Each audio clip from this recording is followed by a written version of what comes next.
Welcome to the NRV Lunch Bunch podcast. We're a Toastmasters group in Blacksburg, Virginia. And today I have as our guest Angela Dickerson, who is a charter member of the NRV Lunch Bunch. Thank you, Angela. And Angela, I want to give you a chance to introduce yourself and talk a little bit about your journey through Toastmasters. Nick, this is very exciting. Thank you for having me. I joined Toastmasters because I've done a lot of public speaking, but I wasn't really sure how to put a speech together. So when I joined a new company and there was this new Toastmasters club starting, I was like, this is my chance to join and to learn how to put a speech together. But it's been so much more than that. Going through my first path, it was visionary communicator. I think that's what it's called, visionary communication. And it happened during COVID. Lord, did I need some visionary communication. And I'm so grateful that the club was willing to be members of my church to help me with communicating through COVID to the church members. I find that the projects in Toastmasters are always applicable to my life. I always do my projects with something that's actually happening in my life, from visionary communication with going from an in-person service to online worship service with my church, to proposing a new learning management system to my management team, to giving a eulogy at my best friend's grandmother's funeral. Everything that I've done in Toastmasters, I've been able to apply IRL. And that's been a very rewarding experience for me. Even better when people say, "You're a really great speaker." And I think you can be too. Come join our club. Also, some really great friends in the Toastmasters Club. It's been a great journey so far, and that's why I keep coming back. Excellent. I mean, what a wonderful advertisement for Toastmasters because you really did cover all the points. I mean, we have a learning management system. Toastmasters is a learning organization, but it's so much more. Being able to speak in Hmm. public, but you can do it in the safety of a Toastmasters club where we all started from the same point and we're all trying to get to a different point where we are actually better speakers. And then, like you Yes. said, the projects allowed you to do things for your church, for your previous company. You know, I mean, who can't lose in that aspect? And then finally, yes, I mean, I agree with you. I have met a lot of great people in our club, and I that's one of the reasons I keep coming back is it's so much fun, and I learn something every single week. Even though, like you, I've been in Toastmasters for the past 5 years, and like you said, we started in COVID, and you would have thought that would have been the death knell for our club because Hmm. we had no experience doing something virtually, but we pushed through, and that's quite fantastic. You're now in Kuwait, so you're a long ways away from Blacksburg, Virginia. Tell me a Hmm. little bit about how Toastmasters and how the NRV Lunch Bunch has helped you in your current position in Kuwait.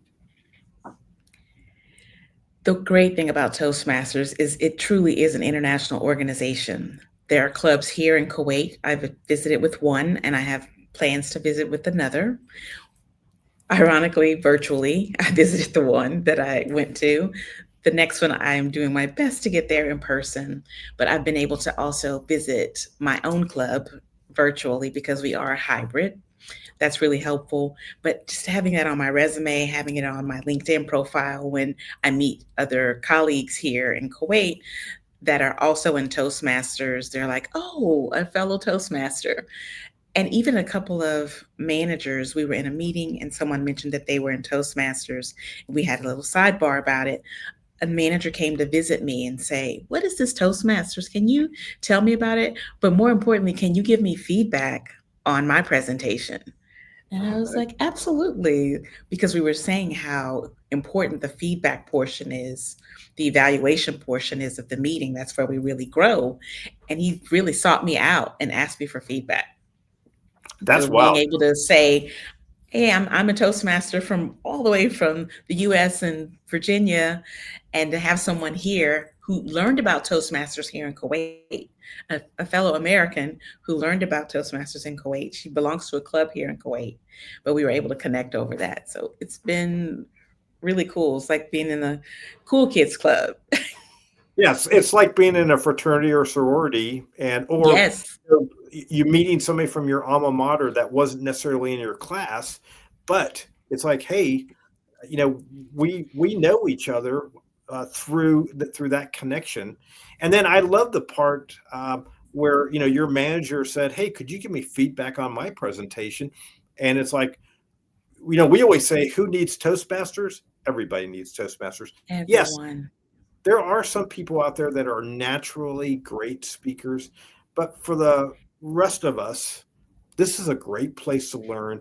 This is a great place to get good feedback. And it's not criticism. It is, hey, I really like when you did this, but maybe you should do this in the future. And I've learned things from just listening to an evaluator talking to another speaker, not to me. And it's like, wow, I that's something that I need to adapt, or that's something that I need to be cognizant that I'm doing that I shouldn't do anymore. Those kinds of things. Well, So I'm gonna try that. I love hearing that. But this is the thing I say to those really practiced and seasoned speakers. Do you know every word in the dictionary? Come for the word of the day. The word of the day alone is worth the price of admission because you build your vocabulary. And when I hear myself using some of those Cara words, I'm like, way to go. I never thought I would pull that out in a conversation. I conflated something the other day. yes, yes, I will have to agree with you on the car words. That's an absolute truism there. I remember I remember some of our other um, members with some very unique words, and I don't even remember what the words mean anymore. But I always loved those words because they were neat sounding, and it was not something that I would have looked up myself had not someone brought it to the club and said, "Hey, here's the Hmm. word today." So I agree with you absolutely, and I never thought of that. You're right. If you don't know every word in the dictionary, here's a place to get every word in the dictionary because eventually Hmm. we'll hear every word in the dictionary. That's a great little sound bite there that I need to think about that and work on that a little bit.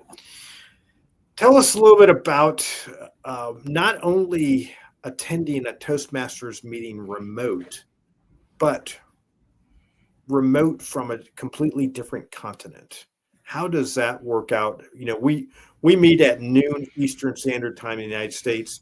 That's 7 p.m. Yes. time. And how's that work out for you? The time difference is challenging, and I work really long days, 12-hour shifts, plus commuting. So it can be challenging. And some days I'm like, I'm going to go home, I'm going to be there in time, or I'm going to stay in the office and hang, hold out. It's just one day a week, but it can be really, really taxing, the long hours. But sometimes like the roast for Cara when she was leaving, that was really fun to be a part of. And I think if I have a role in the meeting, it also helps as well to be engaged. If I'm just sitting and watching, then I can get a little tired. But if I know I'm listening for something or it's a special event, then and it's a relief to be able to know that I can sign on and watch my old club and not have to be completely disconnected for this time that I'm away. So it's great to know. But I'll be visiting home soon in about 8 weeks, 7 weeks. So I'll be in the house.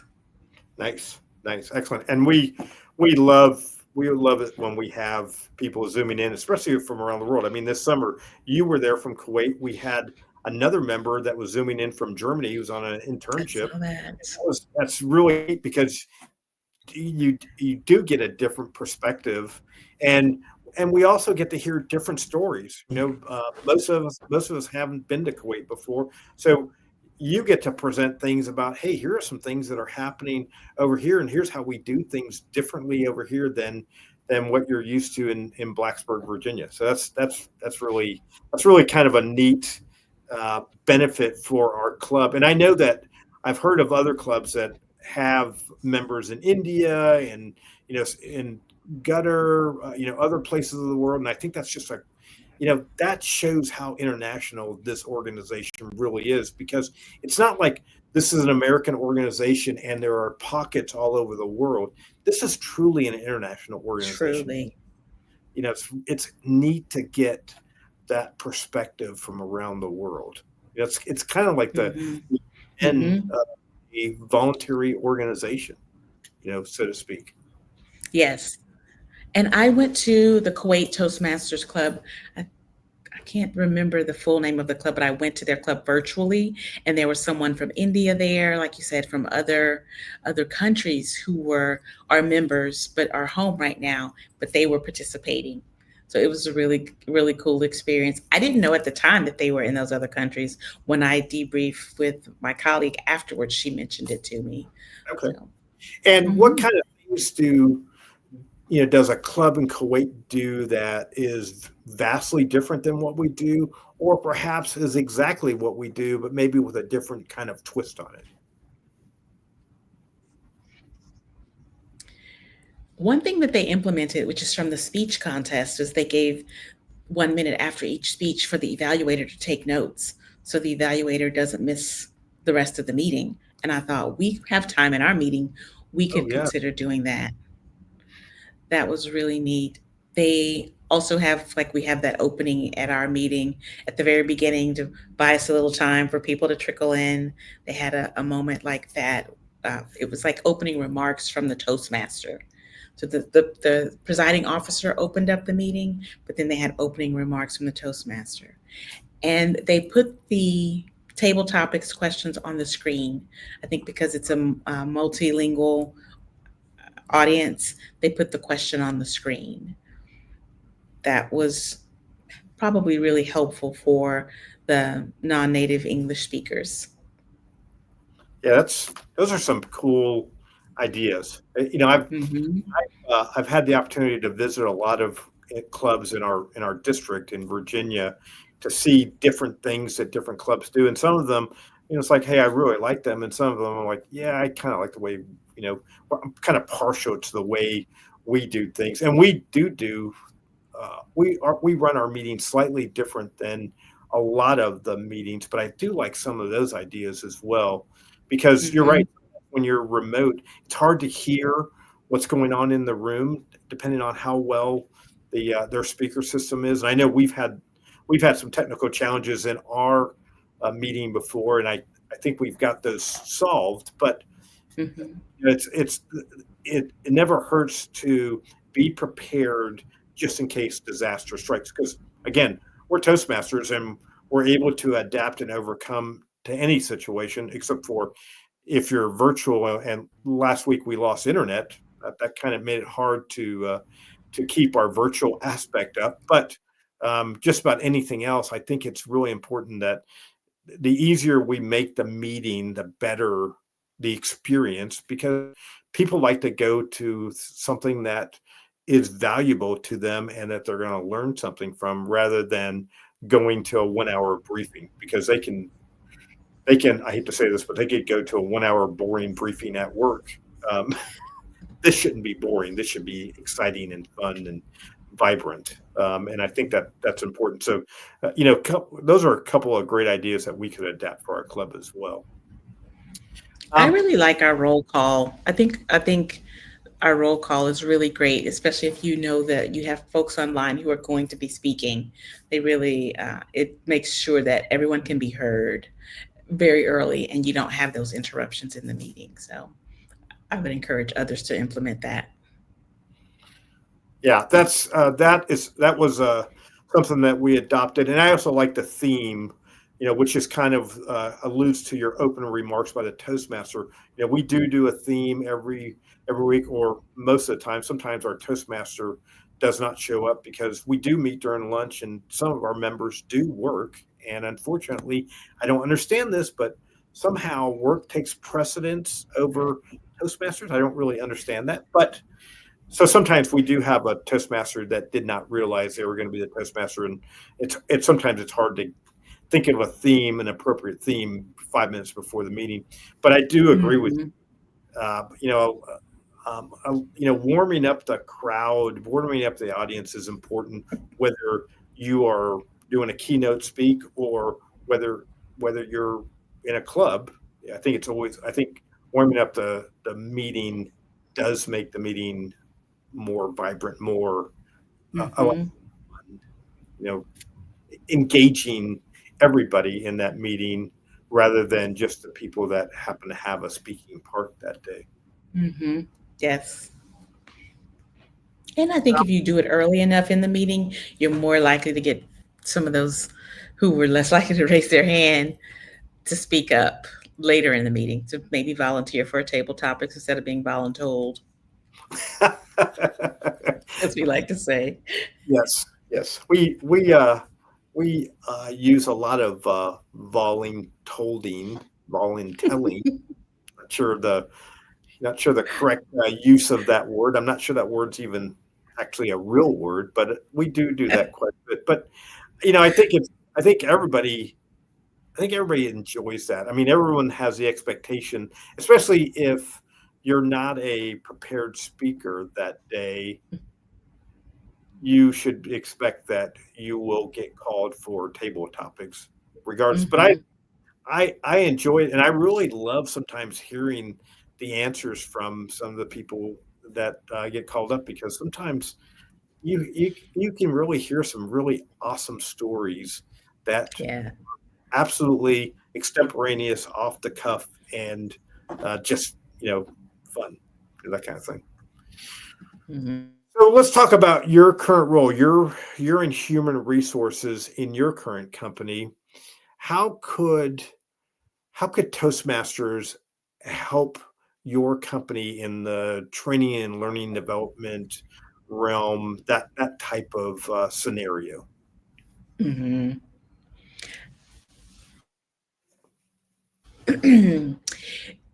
So recently, I've been working with a couple of managers who are English is a second language for them and trying to find tools and interesting ways for them to address that growth opportunity, especially because a couple of them aren't quite ready to acknowledge that they need that Oh, in that area. They feel like I'm the manager and what I say should be fine.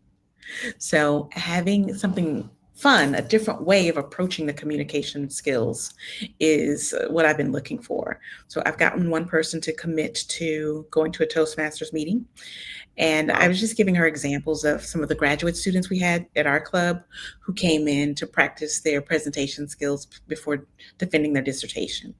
I think equating it to something that lofty, it's like, oh, this is serious. If people are using this to prepare for their dissertations, right, it has her being willing to do it. I assigned another manager a training class, and so far he's getting some positive feedback from his direct reports. So when I revisit the Toastmasters idea with him, we'll see if he's more open to it. Because at first he was kind of like, I've been training for all my life. I don't need, to learn this. But he has recognized the opportunity and he's getting more positive feedback. But I think he would really enjoy going to a Toastmasters meeting. So I think treating it as kind of gamifying it, if you will, your communication skills is a great way to do it. And then when you get to the meeting, I think it sells itself, right, right? If it's done well, I've already prepped them. Like it's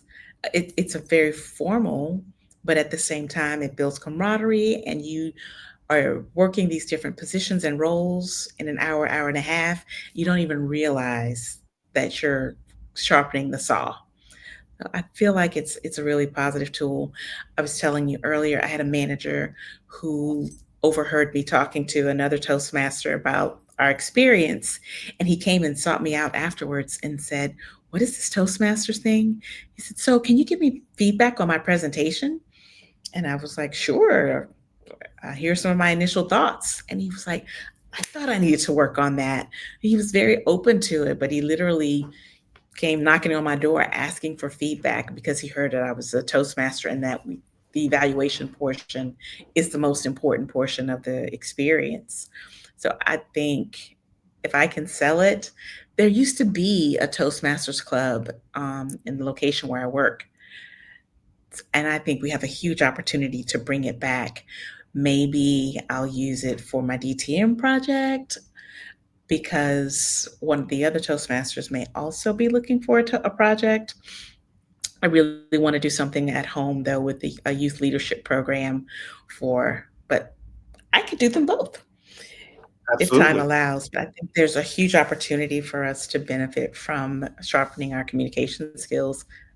Like I said earlier, unless you know every word in the dictionary, you should show up to Toastmasters just for the word of the day. Yeah, absolutely, absolutely.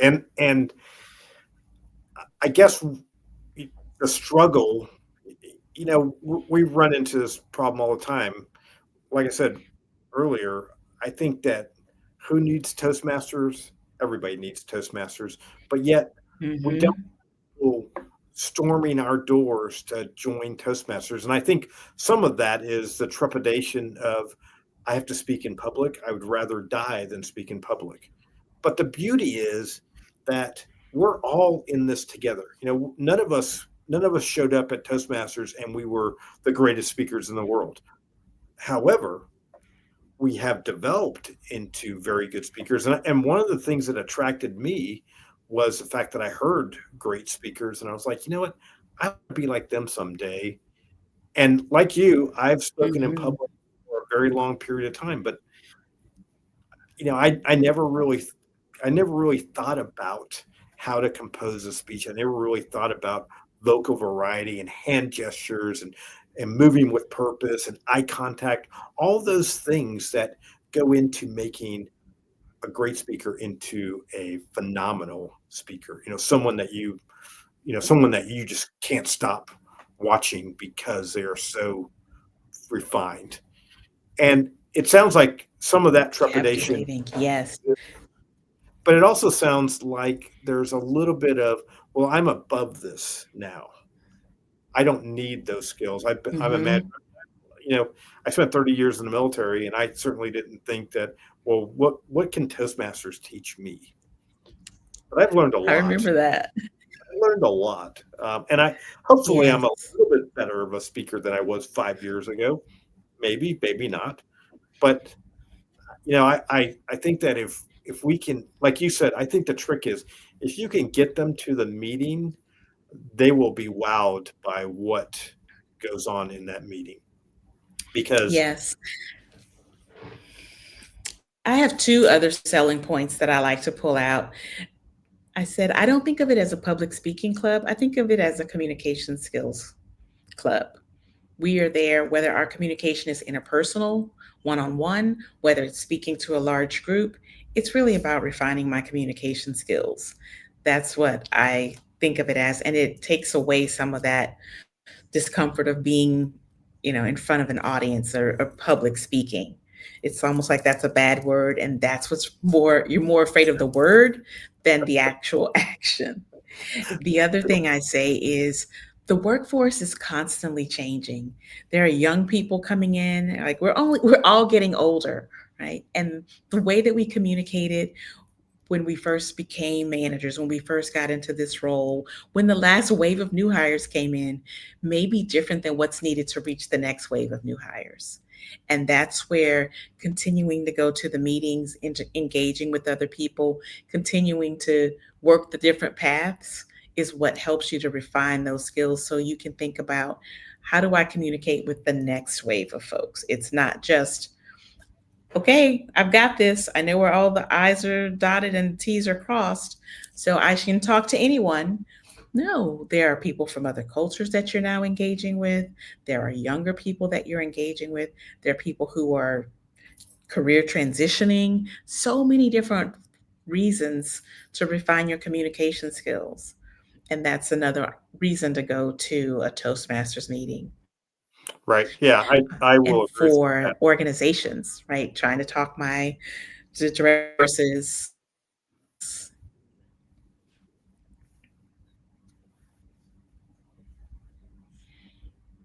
Yeah, Trying to and I talk in senior leaders into paying for it.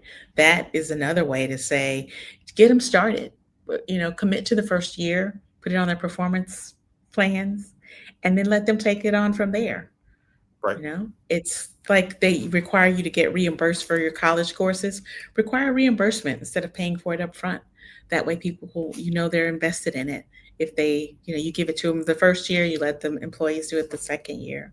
So many different ways we can do it right, if we are sincere about the skills that are being developed and not just checking the boxes of did they do a training class. right. Yeah, and I hate when I hear the word training because training implies that there's going to be a skills evaluation, right? I come Hmm. use it in the military. We always did. There was a pretest. If you didn't pass the pretest, or even if you passed the pretest, sometimes we still force you to go through the class. But then there was a post test, like a check on learning. Did you actually learn something from here? And the beauty with Toastmasters is that you have to you have to show your skills. Now you may not be very skilled at it, but you have to show your skills. But that's also how you learn. You may think, "Hey, I can give a 5 to 7 minute speech, off the cuff, no problem." You probably can, but can you give a well organized speech every single time? Maybe, maybe not. Here's a Mm-hmm. great to practice that. Here's a great place to practice, your extemporaneous speaking with table topics. Like you said, the word of the day. If you don't know every word in the dictionary, well, here's a place to learn every word in the dictionary and use it Mm-hmm. throughout that meeting, and hopefully continue to use it beyond that meeting. And again, here's a place to commune with other people that may or may not have the same interests as you, but cross cultural communication. There are so many threads here. Leadership. There's a ton of leadership training within Toastmasters, and it's not, hey, go forth and be a great leader. It's, hey, we're going to show you also how to become a great leader or how to refine your skills as a leader. So there's so many different directions you can go with Toastmasters that I if you can get people to the meeting does sell itself. And if Yes. you're honest with yourself and say, I really need these skills, or I really need to refine these skills, you will learn something, and you'll eventually think it's fun as well. I was also thinking about the speech contest the other day, right? Because I remember coming in thinking speech contest, like Right. spelling bee. That's what it conjured up for me. Like, what do adults? It's like an adult spelling bee is what I was envisioning. Then I competed in the table topics speech contest, and whoa, it's like the meeting every week is the workout. It's Yes. the practice. And the speech contest is the game. It's the Yes. big game. How do you do? And I don't think I've been prouder of winning a certificate than winning that table topics speech. Okay, here's my story. I got a one-word prompt for my regional contest, and it threw me. So I came in second place. Well, in true Miss America fashion, the winner could not compete. So the first runner up got to compete. So I got to compete in the district contest. And minutes before I was ready before they called me up, it was virtual. My sister pops in.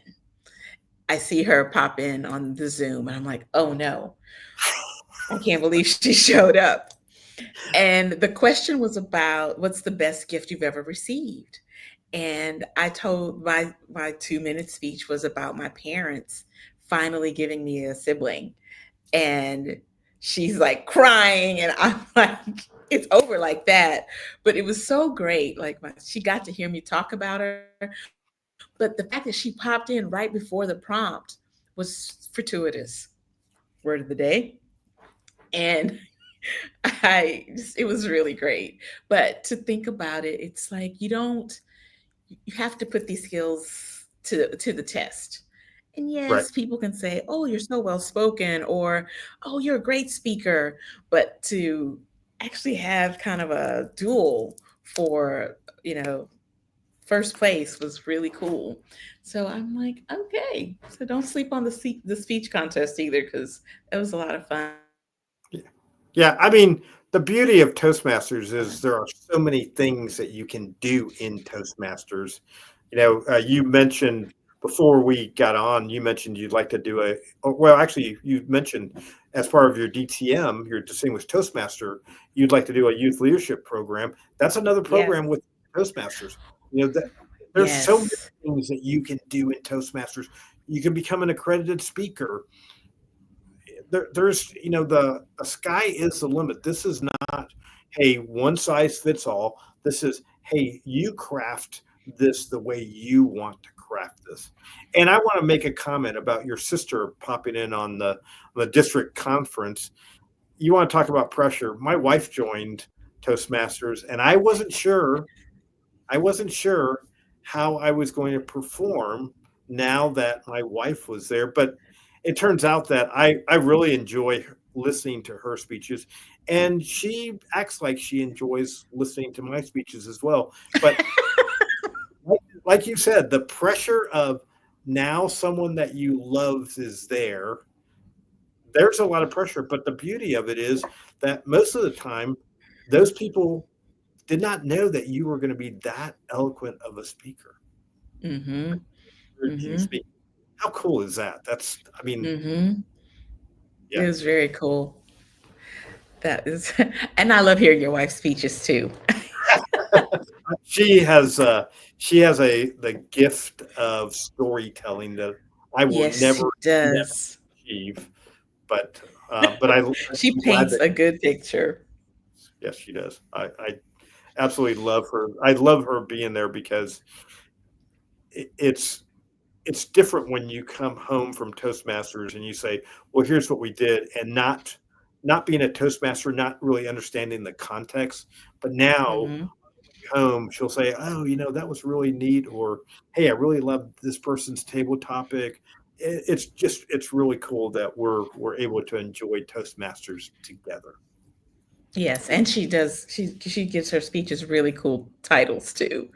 Yes, Was it dead, dead baby hamsters. Yes, "Dead Baby Rabbits" or something like dead baby that? hamsters. Yeah, yeah, dead baby hamsters. Yeah, you'll have to Dead join Baby us Hamsters. for that story. So, those of you that are wondering what Dead Baby Hamsters is about, you'll have to come to the NRV Lunch Bunch, which we do meet virtually, like Angela said. So, there's no excuse. No, thankfully, yes, we meet virtually. So, Angela, what are your final words to our audience out there about the beauty of Toastmasters? Hmm. Well, it's one of the least expensive ways that you can do self-care, right? That's the buzzword these days is, self-care. It's $60 every 6 months. It's $10 a month. That's more than we spend on things that are terrible for us. So it's one of the best ways you can really take care of yourself. It's a lot of fun. I think that's a great reason there's so many retirees who do it. The level of commitment, you can do as much or as little as you want. You're going to get more out of it than you put into it every time, I think. Except Nick. I don't think anybody puts as much into it as Nick does. And I'm so grateful that you do. But it is a really fun way to um, pour into yourself. And there's a club for every personality type. I like to say, we are regimented, but really casual at the same time. And there are some clubs that are very formal, suit and tie every week. The Pledge of Allegiance before you start, a hymn at the end. I'm just kidding. But there's a personality type for every club has its own personality. You can definitely find one or two that will feed, what your need is around your communication skills. And even if it's just to, like I said, learn a new word every week, learn a joke, because some clubs do a joke of the day. There's just so much you can get from Toastmasters. If you are looking for a way to just enhance your life, I think it's a great way to contribute to yourself and to Awesome. others, because you meet really great people along the way as well. Absolutely. Awesome. Angela, thank you so much. Thank you for taking some time. I know it's late in the day in Kuwait, but it's always good to see you. And I look forward to you joining us, especially in person in December. And Yes. those of you that are not Toastmasters that are still wondering, like I said, I challenge you to at least come to a meeting. You can come to our meeting. Like I said, we meet virtually, or you can find a club just about anywhere in the world. And we would love to have some more international people, not our members that went international, but people living in Kuwait or people living around the world. Come into our meeting. We'd love to have you because I think you'll enjoy yourself, and I think you'll learn a lot as well. Thank you, Angela. Hmm.